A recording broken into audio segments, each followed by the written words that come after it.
In the 1930s, Dr. Wilhelm Reich, a prominent Austrian physician and psychoanalyst, discovered a powerful new physical energy, and for the next 2 decades, devoted his life to the investigation of its laws and properties. He confirmed the existence of this energy in the human body, verified its presence in the atmosphere, developed instrumentation to observe and collect it, and harnessed it for a variety of purposes, from cancer treatment to motor power to weather experimentation. Reich called his discovery Orgone energy.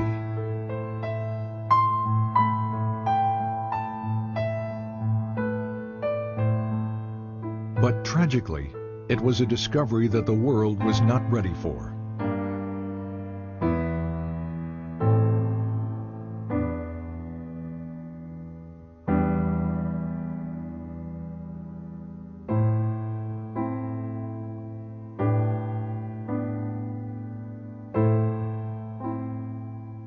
Wilhelm Reich was born in 1897 in Galicia, the easternmost part of the Austro-Hungarian Empire, now the Ukraine. He grew up in Bukovina on a large farm operated by his father. Until he was 13 years old, Reich was educated at home by tutors. His mother, to whom he was devoted, committed suicide in 1910 after his father discovered she had had a brief affair with one of the tutors. His father died 4 years later from tuberculosis. That same year, 1914, the First World War broke out.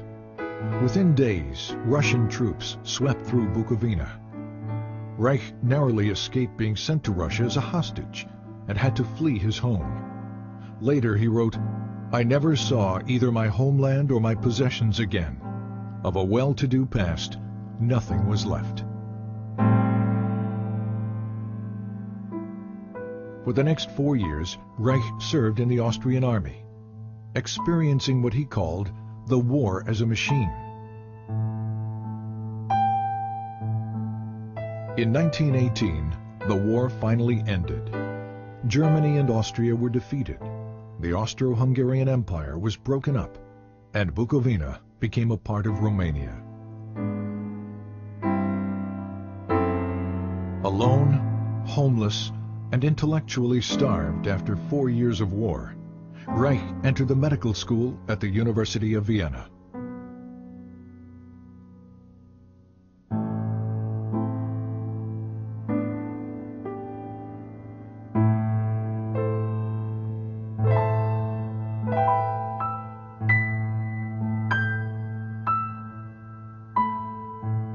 Reich's recognition of the significance of sexuality drew him to the work of Dr. Sigmund Freud, the father of psychoanalysis. Soon he was considered one of Freud's most promising students. Freud had discovered that neuroses are caused by the conflict between natural sexual instincts and the social denial and frustration of those instincts. Freud had also hypothesized the existence of a biological sexual energy in the body. He called it libido, and described it as something which is capable of increase, decrease, displacement, and discharge, and which extends itself over the memory traces of an idea like an electric charge over the surface of the body. But as the years passed, Freud and his followers diluted much of this concept, reducing the libido to little more than a psychological energy or idea. By 1925, Freud had concluded that the libido theory may therefore, for the present, be pursued only by the path of speculation. Reich's clinical observations, however, demonstrated that sexual energy was more than just an idea, and that sexual satisfaction, in fact, alleviated neurotic symptoms. He discovered that the function of the orgasm is to maintain an energy equilibrium by discharging excess biological energy that builds up naturally in the body. If that discharge function is disturbed, as it proved to be in all his patients, this energy continues to build up without adequate release, stagnating and fueling neurotic disorders. Reich's orgasm theory set him apart from his colleagues because it indicated that the libido was a real physical energy that possibly might be measured quantitatively. His clinical work also led to new therapeutic techniques designed to discover and eliminate any impediments to the flow and discharge of this energy. But the widespread existence of human misery forced Reich to conclude that the solution to the problem of neuroses was not treatment, it was prevention. You have to revamp your whole way of thinking, said Reich, so that you don't think from the standpoint of the state and the culture, but from the standpoint of what people need and what they suffer from. Then you arrange your social institutions accordingly. Freud, on the other hand, maintained that culture takes precedence, that sexual instincts must be adapted to the existing social structure. These conflicting positions led to an eventual break between Reich and Freud. In Vienna and later in Berlin, Reich devoted much of his time and money educating working-class people about the essential role of sexuality in their lives. I had 6 clinics in Vienna, said Reich, where people came and received advice once or twice a week. To provide medical and educational help was its purpose. To reach the greatest number of people, he worked within the socialist and communist parties to promote sex education, birth control, divorce rights, and better housing. Reich recalled that in Berlin there were about 50,000 people in my organization in the first year. Reich was also very outspoken about Germany's turbulent political climate. Unlike most members of the Berlin Psychoanalytic Association, Reich openly opposed the rise of the Nazi Party.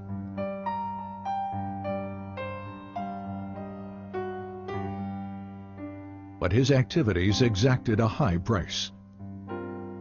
He was denounced by the communists and expelled from the International Psychoanalytic Association, calling these events catastrophes which threaten my personal, professional, and social existence. When asked what he would do, Reich replied, "Just go on."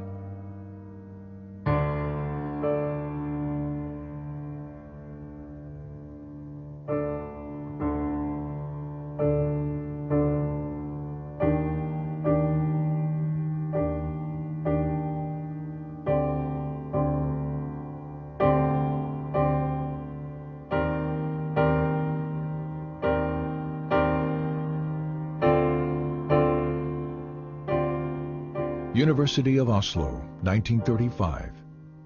While continuing to teach and develop his innovative therapeutic techniques, Reich began a series of laboratory experiments to verify the existence of a physical, biological energy expressed in the emotions. Using human subjects, Reich was able to demonstrate a charge at the skin surface directly related to feelings of pleasure or anxiety. The charge would increase when a subject experienced pleasure and decrease during feelings of unpleasure. From this, Reich concluded that pleasure is the movement of biological energy toward the periphery of the organism, while anxiety is the movement of this energy toward the center. He assumed this energy to be electrical. But was it? And did similar energy processes exist in more basic life forms? Reich discovered that under certain conditions, sterilized and unsterilized substances, such as grass, blood, sand, charcoal, and foodstuffs, disintegrate into pulsating vesicles that exhibit a bluish color. He called these vesicles bions. Reich observed internal motility in the bions, an effect of energy. He also found that certain bions revealed a strong radiation phenomenon, seen here as a white field around the organism, and that these bions could kill bacteria and cancer cells. This radiation confirmed the existence of an energy that did not obey any known laws of electricity or magnetism. Reich called this energy Orgone, because its discovery had evolved from his investigation of the orgasm function, and because this energy could charge organic matter. When he published his findings, the scientific and psychiatric communities responded with a vicious year-long attack in the Norwegian press. In the wake of this response, and the inevitability of a Second World War, Reich began to look to America as the future home for his work. In August 1939, Reich sailed for America on the last ship to leave Norway before World War II broke out.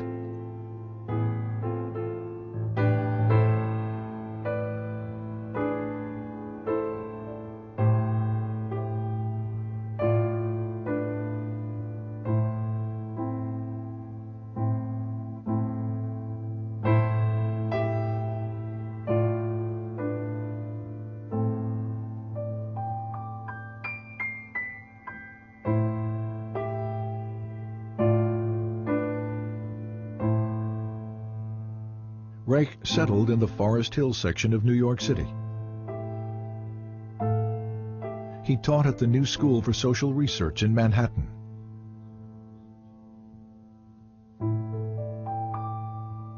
Published his books in English. Trained American physicians in his therapeutic techniques. And pursued his investigations of orgone energy.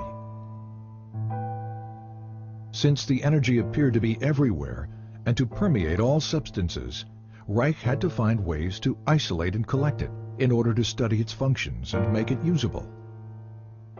Experiments demonstrated that organic or non-metallic materials, such as cotton, wool, or plastic, attract, absorb, and hold the energy.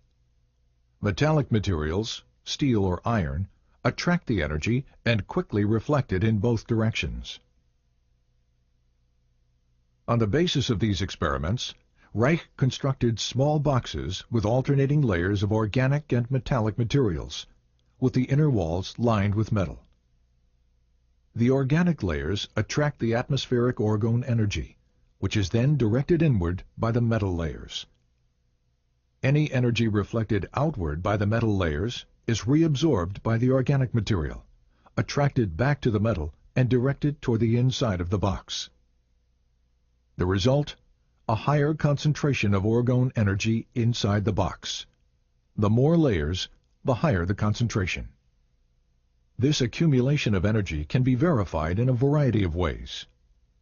For example, a constant temperature difference exists between the air above the box and in the surrounding air, contradicting the second law of thermodynamics.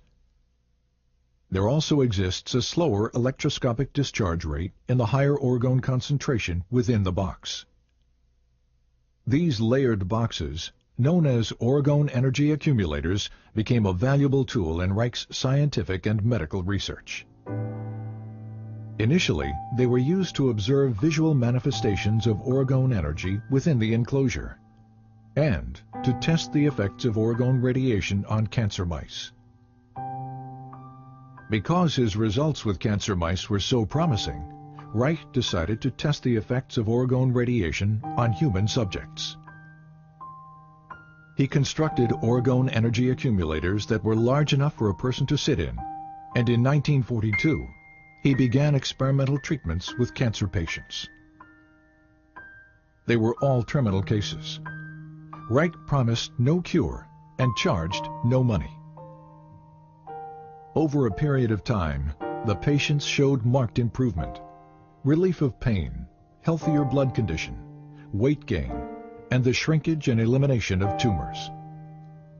Despite these positive results, the patients died, reinforcing Reich's conviction that cancer is a bioenergetic shrinking following emotional resignation, and that the tumors themselves are not the disease, but merely a local manifestation of a deeper systemic disorder. Once again, Reich's focus became prevention. Reich also discovered that water and high humidity absorb and hold orgone energy, making it difficult to carry out experimental work in New York City during the summer. In 1940, on a camping trip to New England, Reich discovered the Rangeley Lakes region in Maine. With its low humidity and clean air, it provided an ideal environment for his work. In 1942, Reich purchased an old farm bordering on a small lake. He called it Orgone and envisioned it as a permanent home for the various branches of his work.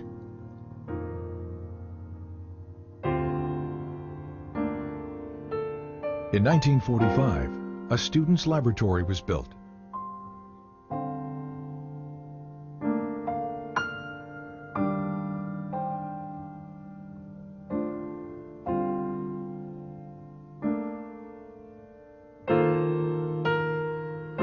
Three years later, construction began on an Orgone energy observatory, which included additional laboratory facilities, Reich's study and library,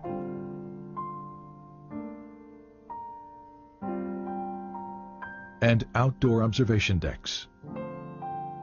Funding for these buildings and for Reich's research came exclusively from his own income as a physician and teacher, and from loans and contributions by students.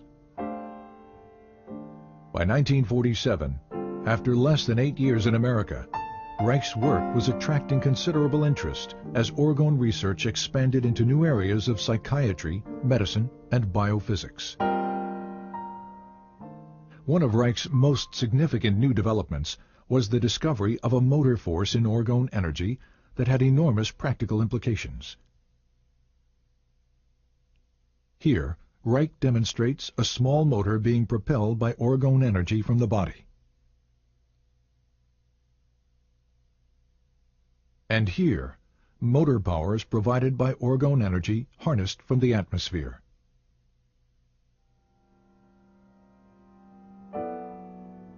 With the development of Orgone, Reich's dream of a home for his work was slowly becoming a reality. Sadly, it was a dream that he would not see fulfilled.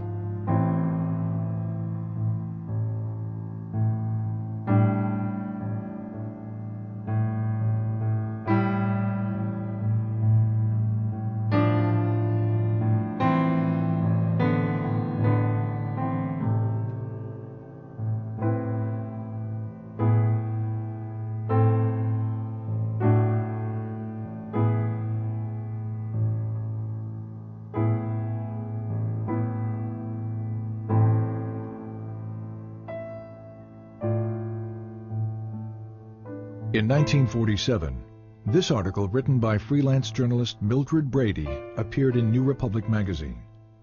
It was filled with distortions and innuendos about Reich's sexual theories and Orgone research. Brady's most inflammatory claim was that Reich was building accumulators of Orgone energy which are rented out to patients who presumably derive orgastic potency from it. Implying that Reich was a danger to the public, Brady challenged the medical authorities to take action against him. 2 months later, the article was brought to the attention of the Federal Food and Drug Administration. The result was a 10-year campaign by the FDA designed to destroy Reich's work.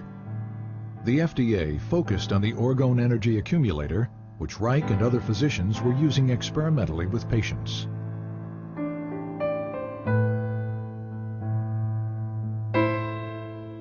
Convinced that the accumulator was being fraudulently promoted as a sexual and medical device, FDA agents spent years interviewing Reich's associates, physicians, students, and patients, looking for dissatisfied accumulator users. None were ever found. As the FDA attack continued, so did Reich's work. He continued to develop new ways to visualize, measure, and harness Orgone energy from the atmosphere. The cloudbuster, for example, was an experimental instrument that could affect weather patterns by altering concentrations of Orgone energy in the atmosphere. A set of hollow metal pipes and cables inserted into water creates a stronger Orgone energy system than that in the surrounding atmosphere. Water, which strongly attracts and absorbs Orgone, draws the atmospheric energy through the pipes. This movement of Orgone from a lower to a higher energy system was used by Reich to create clouds and to dissipate them.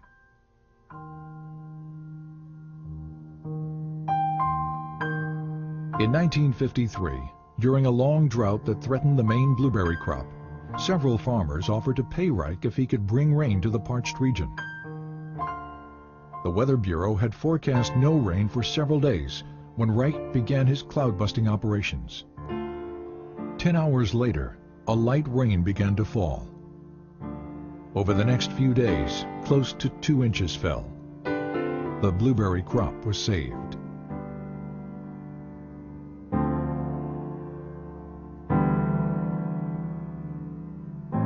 In February 1954, the FDA filed a complaint for injunction against Reich in the federal court in Portland, Maine. The complaint declared that Orgone energy does not exist.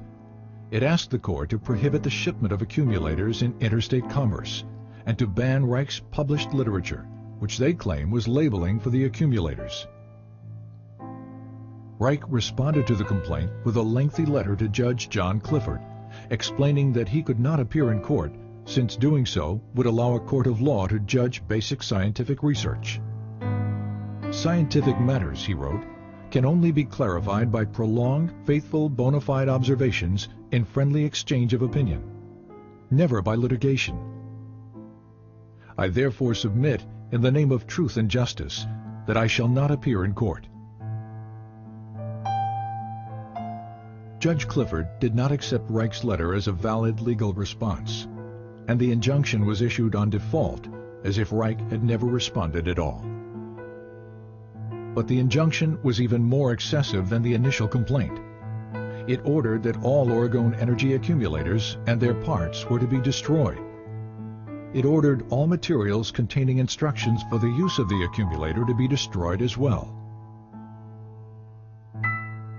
It also banned a list of Reich's books containing statements about Orgone energy, until such time as all references to Orgone energy were deleted. After the initial shock, Reich continued his work, traveling to Arizona to experiment with the cloudbuster in the dry desert environment.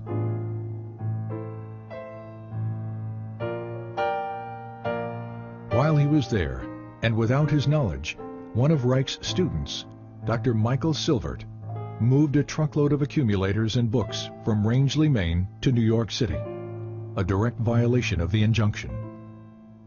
As a result, the FDA charged Reich and Silvert with criminal contempt of court. In 1956, both men were found guilty. Reich was sentenced to 2 years in a federal prison. While Reich appealed his sentence, the government carried out the destruction of accumulators and literature. In New York City, several tons of Reich's books and other publications were burned in one of the city's garbage incinerators, including titles that were only to have been banned. This destruction of literature constitutes one of the most heinous acts of censorship in United States history.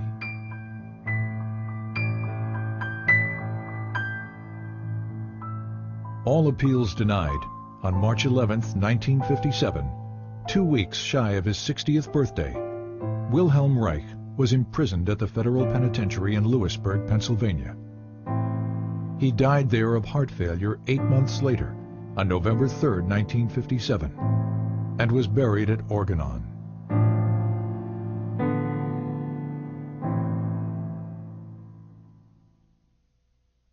But the tragedy of Reich's death should not be allowed to overshadow the richness of his life, for while he lived, he was truly alive.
In the course of the history of natural science, it always happened that profound or true thoughts or true facts were always either distorted or flattened out.